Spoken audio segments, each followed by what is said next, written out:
আচ্ছা, কোনো একদিন যদি দুপুরে ভাত না খেয়ে পিৎজা খাওয়া হয় তাহলে কেমন হয় বলো তো ব্যাপারটা।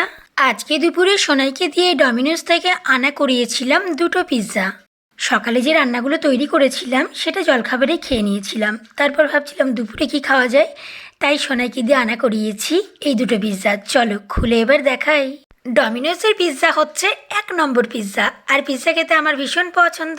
তোমরা কে কে পছন্দ করো অবশ্যই জানিও কিন্তু। এই পিৎজার সাথে দিয়েছে দুটো কোকোকোলা। দাঁড়াও, আরও কী কী দিয়েছে সেটা দেখাচ্ছি। প্রথমে আমি অরিগ্যানো এবং চিলি ফ্লেক্সটা ভালোভাবে দিয়ে দিই। দুপুরবেলায় ভাতের পরিবর্তে তোমরা কি পারবে আমার মতো পিৎজা খেতে? জানি অনেক মানুষ পারবে না, তার কারণ অনেক মানুষের ভাত পছন্দ। এই পিৎজাটা হচ্ছে এমন একটা জিনিস যেটা সবার পছন্দ হয় না। এবার বলি আর কি কি দিয়েছে।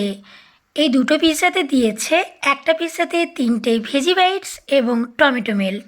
এখানে সোনাইকে দিয়ে আনা করিয়েছি গোল্ডেন কর্ন পিৎজা 4 কোর্স মিল। 5 কোর্স মিলটাতে থাকে একটা চকোবোম, এবং 4 কোর্স মিলের চকোবোমটা থাকে না। তোমরা চাইলে চকোবোমটাকে অ্যাড করতে পারো, তাহলে আরও বাড়তি 20 টাকা লাগবে।